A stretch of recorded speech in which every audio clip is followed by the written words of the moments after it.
योगी आदित्यनाथ अयोध्या के दौरे पर हैं, जहां पर सबसे पहले सीएम योगी हनुमानगढ़ी पहुंचे और मंदिर का दर्शन पूजन किया। इसके बाद सीएम योगी ने सुग्रीव किला पहुंचकर नवनिर्मित द्वारा राजगोपुरम और प्रतिष्ठित की गई दक्षिण भारतीय परंपरा की मूर्तियों का स्वामी राम दिनेशाचार्य जी महाराज, हनुमानगढ़ी के श्री महंत धर्मदास जी महाराज,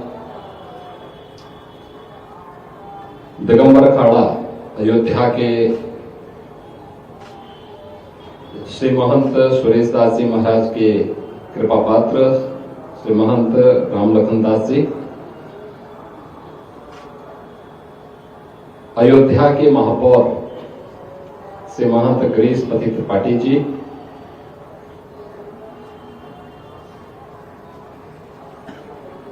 स्वामी राजनारायणाचार्य जी महाराज,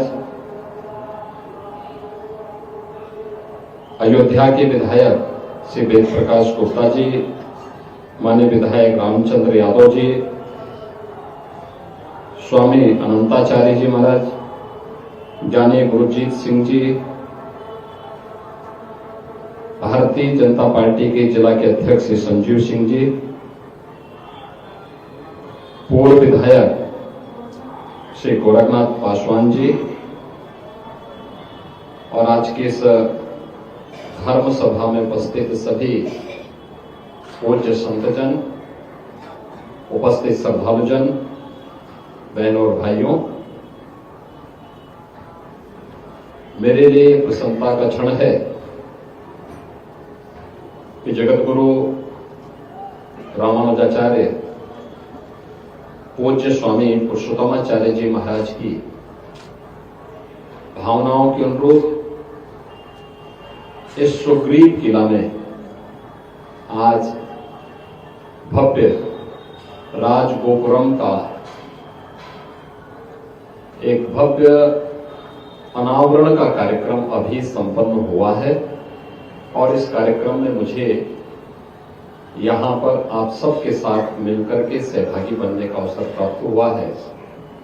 मैं इसके लिए जगत गुरु रामानुज परंपरा से जुड़े हुए सुग्रीव किलाधीश पूज्य।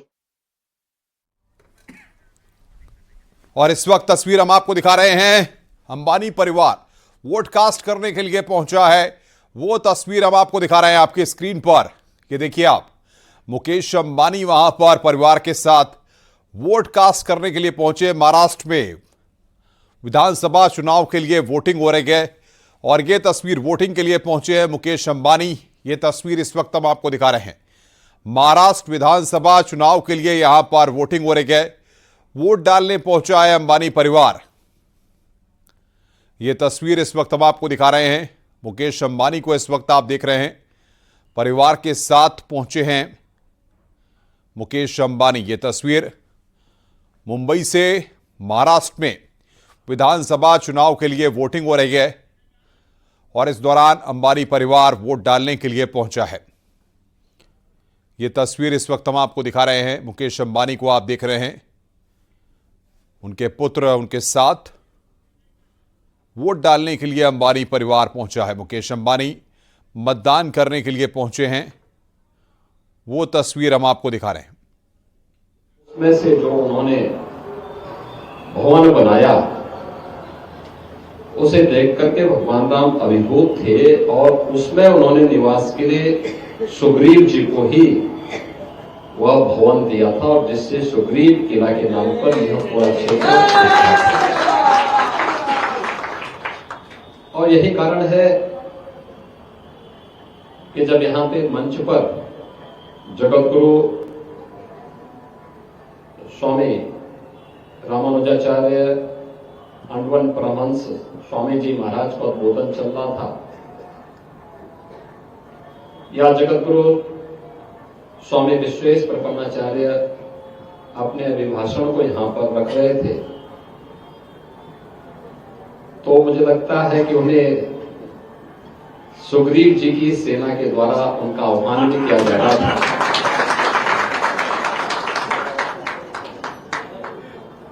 कि आप शांति से इस व्यवस्था का संचालन करिए, बाकी तो सभी इसमें आपके साथ मिलकर के इस कार्यक्रम को आगे बढ़ा रहे हैं। आपने देखा होगा कि यहां पर जब सुग्रीव किला में हम लोग इससे पहले आते थे, बहुत संकरा रास्ता था, बहुत संकरा रास्ता था, और अब तो प्रशस्त मार्ग बन गया है। मैं उसी बात की बधाई दे रहा था, एक ओर से नहीं, दो ओर से आ गया। इसलिए अब तो उनको प्रसन्न रहना चाहिए और यहां आने में कोई बाधा भी नहीं होगी। सभी लोग प्रसन्न होकर के, जो हम सबका संकल्प था, पूरे सनातन धर्मावलंबियों का संकल्प था कि 500 वर्षों की गुलामी के प्रतीक अयोध्या में ढांचा समाप्त हो, रामलला विराजमान हो। आज प्रधानमंत्री मोदी जी के मार्गदर्शन में, उनके नेतृत्व में यह कार्य संभव हो पाया है। पूज्य संतों का जो भाव था, अनेक परंपराएं थी जो केवल एक काज के लिए अपने आप को समर्पित की, और राम काज के लिए, और वह संकल्प की पूर्ति होना ही हम सबके जीवन का सबसे बड़ा ये अहोभाग्य है कि जिस कार्य के लिए पीढ़ियां समर्पित होकर के अपने आप को बलिदान कर दी, उस कार्य को हम अपनी आंखों से देख रहे हैं, अपने सामने मूर्त रूप होते हुए उसको देख रहे हैं। अयोध्या एक भव्य स्वरूप ले रही है। आज की अयोध्या में न केवल धार्मिक और आध्यात्मिक वातावरण है, बल्कि अयोध्या अब दुनिया की सुंदरतम नगरी के रूप में अपने आप को स्थापित करने की कोशिश कर रही है। ये जो सब कुछ हो आपको दिखाई दे रहा है, ये जो भव्य स्वरूप दिखाई दे रहा है, ये सनातन धर्म का एक स्वरूप भी है, सनातन धर्मावलंबियों की भावनाओं का मूर्त रूप भी है, और इसका संरक्षण करना, इसको सुरक्षित रखना, अनंत काल तक इसको बनाए रखना अयोध्या वासियों का दायित्व भी है। आज यहां आश्रमों के भव्य स्वरूप हो रहे हैं।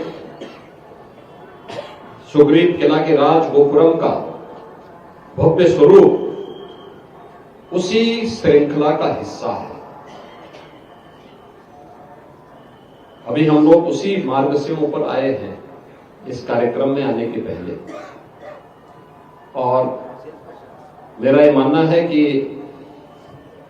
आने वाले समय में अयोध्या के लिए और भी वह सब कुछ होगा। अब याद करिए, आज से हजारों वर्ष पहले भगवान राम पुष्पक विमान से अयोध्या आए होंगे।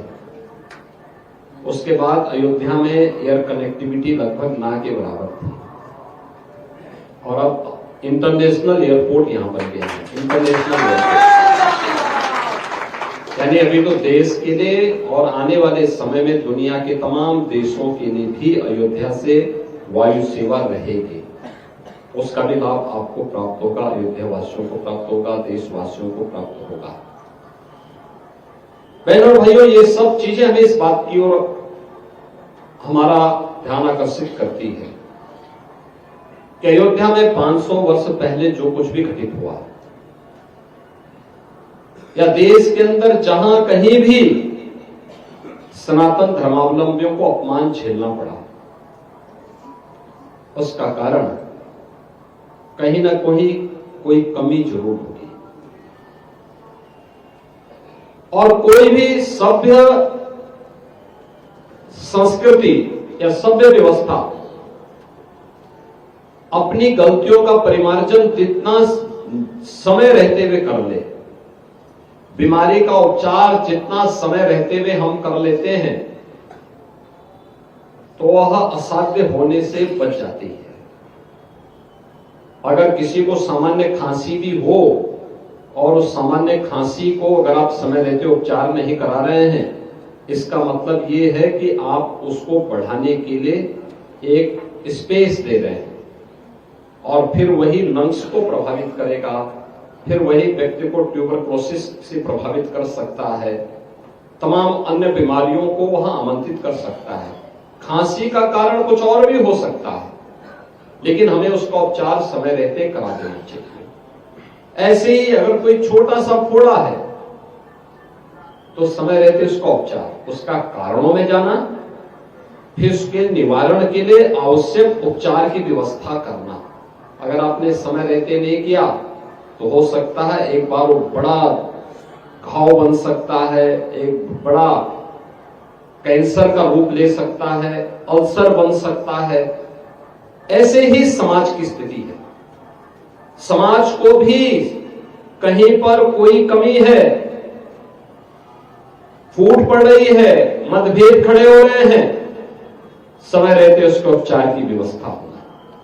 और अगर उपचार की व्यवस्था हम समय रहते उसका परिमार्जन कर लेते हैं तो एक लंबी यात्रा के लिए फिर हम उसका ओवरऑलिंग कर लेते हैं, एक लंबी यात्रा के लिए हम उसको तैयार कर लेते हैं। लेकिन अगर हम उसको देख करके अनसुना कर दें, याद रखना वही बाद में कैंसर का रूप लेता है और फिर असाध्य भी हो जाता है। और कुछ ना कुछ ऐसा ही हमारे समाज के साथ भी हुआ। विधर्मी चंद लोग थे, मुट्ठी भर लोग थे, उनके पास ताकत नहीं थी, उनके पास सामर्थ्य नहीं थी, उनके पास धन बल भी नहीं था, उनके पास बुद्धि बल भी नहीं था, उनके पास भौतिक बल भी नहीं था, लेकिन तब भी वे हम पर हमला करने में सफल हुए, हमारे तीर्थ स्थलों को पवित्र करने में सफल हुए, हमारी मां बहनों की इज्जत के साथ खिलवाड़ करने में सफल हुए, देश को गुलाम बनाने में सफल हुए। एक लंबे समय तक कई पीढ़ियों ने गुलामी के माहौल में अपना जीवन यापन करके इस धराधाम को छोड़ करके चले गए और अपमान की उस दास्ता को झेलने के लिए हम सब मजबूर रहे। आज मैं आप सबसे यही कहना चाहूंगा, धर्म हमें सन्मार्ग पर चलने की प्रेरणा देता है। समय समय पर बनी हमारी स्मृतियां इस समाज का मार्गदर्शन करती रही है, समाज को सही दिशा में आगे बढ़ने के लिए प्रेरित करती रही है। और जब भी हमने इसकी अनदेखी की उसका खामियाजा हमें भुगतना पड़ा। और मैं इसीलिए आपसे कहता हूं, इतिहास की गलतियों की पुनरावृत्ति होने से रोकने के लिए यह समय की मांग है। याद करिए, 500 वर्षों से सनातन धर्मावलंबी अयोध्या के लिए आंदोलन करता रहा, लाखों की संख्या में मारा गया, बलिदान हुआ, कई पीढ़ियां केवल एक संकल्प के साथ कि अपने जीवन में एक ही संकल्प था कि मैं अयोध्या में रामलला को विराजमान होता हुआ देख लूं, लेकिन वे अपने उस संकल्प को मूर्त रूप लेते हुए नहीं देख पाए।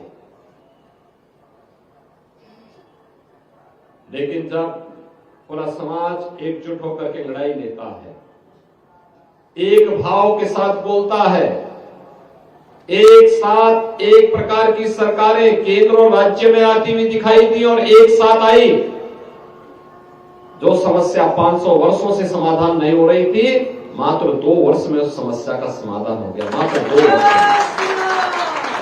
में। और मैं यही कहने के लिए आया हूं, ये 2 वर्ष के अंदर जिस समस्या का समाधान हो सकता है, अगर 500 वर्ष पहले भी यही एकता का परिचय दिया होता तो इस प्रकार की दुर्भाग्यपूर्ण समस्या हमारे सामने आती ही नहीं, जो 500 वर्षों तक हम लोगों को झेलना पड़ा था। इसलिए गलतियों का परिमार्जन होना समय की आवश्यकता है। किसी भी प्रकार की उस प्रवृत्ति को जो हमारे बीच में विखंडन की स्थिति पैदा करती हो, बिखराव की स्थिति पैदा करती हो, समाज को और राष्ट्र को कमजोर करती हो, उससे अपने आप को अलग करना, ऐसे तत्वों को बेनकाब करना, समाज में ऐसे तत्वों को पूरी तरह अलग थलग करना और समाज को फिर से सन्मार्ग पर लेकर के चलना, ये धर्म का काम होना चाहिए। और धर्म जब भी अपनी इस जिम्मेदारी का परिचय देगा तो दुनिया की कोई ताकत सनातन धर्म के सामने टिक नहीं पाएगा। और यही कहने के लिए आज मैं आपके पास आया हूं, आपसे कहने के लिए आया हूं। इन्हीं मूल्यों के लिए पूज्य देवरा बाबा ने, इन्हीं मूल्यों के लिए पूज्य पुरुषोत्तमाचार्य जी महाराज ने अपना पूरा जीवन समर्पित किया। पूज्य पुरुषोत्तमाचार्य जी महाराज के सानिध्य में हम लोगों को एक लंबे समय तक कार्य करने का अवसर प्राप्त हुआ। कितना वात्सल्य उनके अंदर झलकता था, क्या दिव्यता थी। और किसी भी आयोजन में बुलाओ बड़ी सहज भाव के साथ आते थे। कहीं कोई अहंकार नहीं, कहीं कोई दुराव नहीं, कहीं पर किसी प्रकार का कोई भेदभाव नहीं। हमें याद रखना है, अयोध्या कोई पहचान बनानी पड़ेगी। हमारे धर्माचार्यों को इसके लिए अपनी पहचान बनानी पड़ेगी। अयोध्या को प्रभु श्री राम के आदर्शों की अयोध्या बनानी पड़ेगी। इसके लिए चाहे कोई भी कीमत क्यों न चुकानी पड़े। जब हम इस विश्वास के साथ आगे बढ़ेंगे, याद रखना,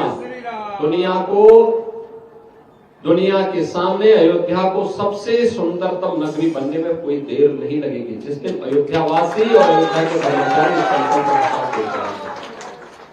मैं आज इसके लिए जगत गुरु रामानुजाचार्य पूज्य स्वामी श्रेष्ठ प्रपन्नाचार्य जी महाराज को हृदय से धन्यवाद देता हूं, उनका अभिनंदन करता हूं, उनके अनुयायियों का अभिनंदन करता हूं कि उन्होंने अपने पूज्य गुरु जगत गुरु रामानुजाचार्य पूज्य स्वामी पुरुषोत्तमाचार्य जी के संकल्प को आज एक मूर्त रूप देकर के सुग्रीव किला के इस राज गोपुरम को आज एक भव्य स्वरूप देकर के आज उसका अनावरण का कार्यक्रम किया है। मैं इसके लिए उन्हें, उनके पूरे अनुयायियों को और अयोध्या वासियों को भी हृदय से बधाई देता हूं, अपनी शुभकामनाएं देता हूं। और जो भव्य स्वरूप आपने सुग्रीव किला को दिया है, मुझे पूरा विश्वास है ऐसा ही भव्य स्वरूप अन्य धर्म स्थलों पर भी, अन्य हमारे जितने भी जगत गुरु हैं, पूज्य संतगण हैं, वे भी अपने अपने स्थलों को अयोध्या की तरह ही सजाने संवारने में अपना योगदान देंगे। सरकार भी इसमें सहयोग दे रही है, वे भी अपने स्तर पर आगे बढ़ते हुए कार्य करेंगे। अयोध्या को सुंदर नगरी बनाने में सफलता प्राप्त होगी।